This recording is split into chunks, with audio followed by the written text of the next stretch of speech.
Okey, Assalamualaikum dan salam sejahtera.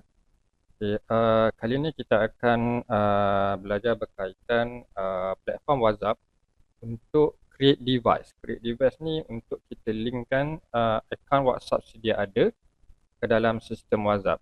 Ataupun in the future kita juga akan membuat integrasi dengan Meta punya API, Meta Business yang official API. So dia punya flow akan sama juga, kena create device dan anda boleh masukkan maklumat API Meta anda. Okey, selepas login anda boleh pergi ke bahagian atas, klik button create device. So di bahagian form ini anda boleh isikan nombor telefon anda sebagai contoh, kemudian ini nombor telefon anda. Okay, nombor telefon anda. Kemudian untuk webhook URL ni anda boleh tak perlu isi ataupun anda boleh isi juga. Ianya digunakan untuk capture ataupun collect message yang anda terimalah di dalam nombor phone ini, akaun WhatsApp ni. So sebagai contoh, kalau ada orang message nombor anda yang anda linkkan dengan sistem WhatsApp, so webhook ni akan hantar maklumat tersebut kepada sistem external system lah yang anda dah set up untuk terima mesej tersebut.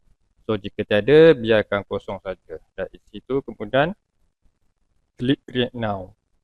So dekat page link ni akan keluar QR code. So anda boleh follow instruction yang ada dekat video tepi ni.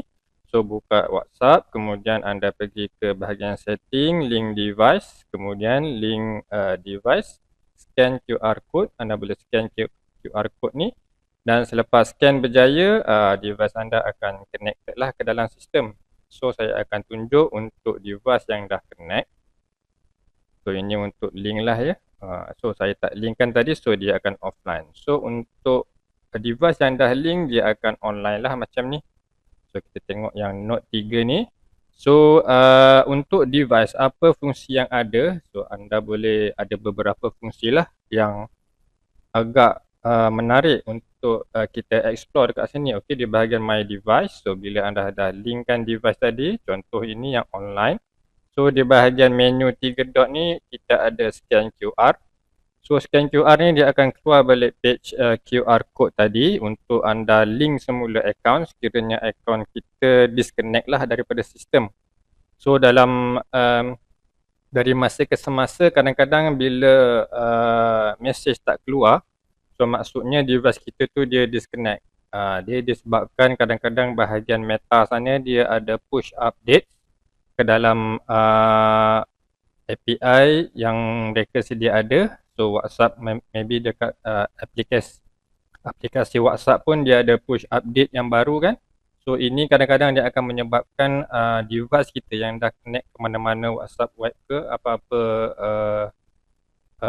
aplikasi lain, dia akan disconnect. So anda perlu scan QR semula, klik sini untuk linkkan semula device anda dengan sistem WhatsApp.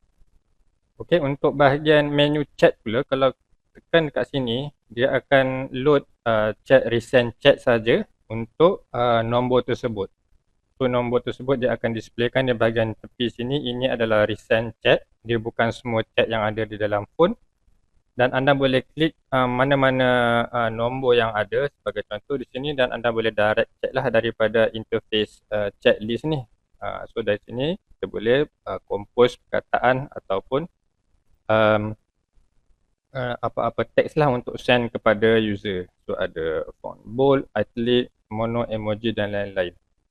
Okey, ini ada fungsi untuk chat list, untuk direct chat menggunakan chat interface lah seperti dalam WhatsApp web. Kemudian di bahagian groups pula. So groups ni kalau anda ada akses kepada plan yang ada group access, so dia akan keluar a list list of group yang nombor tersebut telah join.